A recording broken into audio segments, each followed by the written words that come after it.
ढींढसा साहब एक बहुत बड़े नेता, समाज सेवक और जिन्होंने छोटे इलेक्शन से लेकर के पार्लियामेंट राज्यसभा के जो माननीय सदस्य रहे हैं, पार्टी के विभिन्न पदों पर जिन्होंने काम किया है,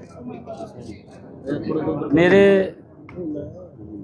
काफ़ी लंबे समय से ढींढसा साहब से ताल्लुक़ रहे हैं। मुझे बेटा जब चुनाव लड़ रहा था, उस चुनाव में भी आने का मुझे अवसर मिला था, और मैं जब लोकसभा में था तो ढींढसा साहब जब इकट्ठे कई बार शताब्दी से भी आना हुआ है। एक बड़े कद्दावर नेता सुखदेव ढींढसा वो रहे हैं, उन्होंने पंजाब को एक दिशा देने का काम किया है। मैं वाहेगुरु के चरणों में प्रार्थना करता हूं कि उस दिवंगत आत्मा को अपने चरणों में स्थान दे, परिवार को, मित्रजनों को जो दुख हुआ है उसको सहन करने की ताकत दे, ऐसी मैं वाहेगुरु के चरणों में प्रार्थना करता हूँ। साहब, आपके साथ गठबंधन में रहे हैं ढींढसा साहब, कैसा उनका देखकर की कार्य कर रहा है? मैंने कहा है कि ढींढसा साहब एक बहुत बड़े व्यक्तित्व के धनी थे, और एक छोटे चुनाव से लेकर के बड़े चुनाव तक उनके जिंदगी का सफर रहा है। पार्टी के विभिन्न पदों को उन्होंने संभाला है, विधायक भी रहे हैं, लोकसभा के सदस्य भी रहे हैं, राज्यसभा के सदस्य भी रहे हैं, पंजाब में मंत्री के रूप में भी उन्होंने काम किया है, पार्टी में विभिन्न पदों के ऊपर उन्होंने काम किया है। और ढींढसा साहब का एक जीवन है जो हम सब के लिए प्रेरणा का जीवन है। ध्यान में कैसे देखिए, क्योंकि यहाँ पंजाब में जो सरकार चल रही है वो झूठ के दम के ऊपर सरकार बनी थी, और झूठ लगातार परोसने का काम कर रही है। दिल्ली के अंदर उनका पर्दाफाश हो गया है, क्योंकि झूठ लंबे समय तक नहीं चलता। पंजाब के लोग समझ चुके हैं, पंजाब में अब इनका कोई जनाधार नहीं रहा। उपचुनाव में ही पंजाब के लोग इस बात को वो बता दें का काम करेंगे कि इस सरकार के प्रति पंजाब के लोगों का मोह भंग हो चुका है, क्योंकि हर क्षेत्र के अंदर अगर आप लोग देखेंगे लोग तंग हैं। जो वायदे इन्होंने किए थे उन वायदों के ऊपर ये पूरा नहीं उतरे, ये तो कहीं और लग गए।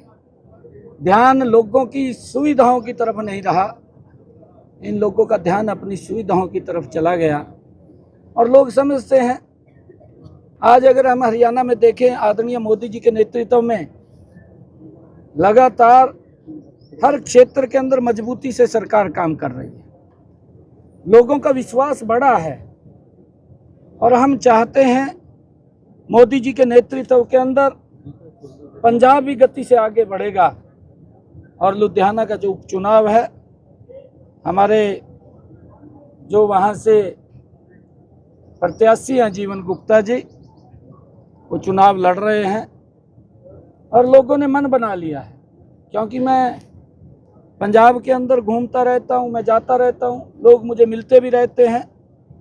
अब लोगों का मन है कि मोदी जी के नेतृत्व में पंजाब भी आगे बढ़ेगा, और जो सुविधाएं केंद्र सरकार ने चला रखी है वो तो एक भी योजना यहाँ लागू नहीं है। हम हैरान हैं इस बात से कि आज हर व्यक्ति को योजनाबद्ध तरीके से लाभ पहुंचाया जा रहा है, गरीब व्यक्ति को सशक्त और मजबूत किया जा रहा है। आयुष्मान कार्ड 5 लाख रुपए का लाभ, और जो हमारे बुजुर्ग हैं, 70 साल से ऊपर के बुजुर्ग हैं, वो कोई भी है, माता है, बुजुर्ग है, उन सब को आयुष्मान से जोड़ करके अगर कोई दिक्कत बीमारी उनको हो जाती है, परिवार को उनके इलाज की चिंता नहीं है। चिंता अगर हम हरियाणा के अंदर देखें तो नरेंद्र मोदी और हरियाणा सरकार को है, परंतु यहाँ लोग उससे वंचित हैं, उनको लाभ नहीं मिल रहा। किसान को उनको एमएसपी यहाँ की सरकार देने की बजाय हम हरियाणा के अंदर किसान का पूरी की पूरी फसल एमएसपी पर खरीदने का काम कर रहे हैं। मैंने कहा भी था पिछले दिनों कि भाई यहाँ के किसान की चिंता करिए आप यहाँ के किसान को उसकी फसल का उचित मूल्य दीजिए, बात मत कीजिए। परंतु बात करने में ये जो कलाकार होते हैं, कलाकार तो कलाकार होते हैं, और कलाकार फिर एक सजबाग भी दिखा देते हैं। काम करिए, कलाकारी मत करिए। किसानों का तो मुख्यमंत्री ने वो स्वीकार नहीं किया। उन्होंने कहा कि क्या नहीं किया? किसानों ने बहस की थी, मुख्यमंत्री ने कहा था कि मैं बहस करने के लिए तैयार हूँ खेती मसलों पर, लेकिन फिर वो भाग गए उस मसले से। नहीं, देखिए, इच्छा शक्ति नहीं है। मैंने कहा है कि झूठ के दम के ऊपर सरकार बनी है, और मैं इस बात का हरियाणा के अंदर, पड़ोस में हरियाणा तो एक हमारा आपस का रोटी बेटी का रिश्ता पंजाब के साथ है, क्योंकि हमारा ही परिवार है। और जब परिवार है तो वहाँ हमारे जो किसान हैं, हमने कहा है कि 24 की जितनी किसान फसल उगाता है उसका हम एमएसपी पर खरीदने का काम करते हैं। और यहाँ तक नहीं, मैं आपको बताना चाहता हूँ, अगर मेरे किसान की फसल का प्राकृतिक आपदा से खराबा हुआ, मैंने पिछले 10 वर्षों में अगर हम बात करें 15,500 करोड़ रुपया किसान की फसल के खराबे का तुरंत उसके खाते के अंदर पहुंचाने का काम किया। हम हरियाणा के अंदर जो सब्जी का किसान है उसको भी भावांतर भरपाई दे रहे हैं कि अगर बाजार में उसकी सब्जी के भाव कम आते हैं, जो उसकी लागत है, तो सरकार उसकी भरपाई देने का काम करती है। ਦਿੱਲੀ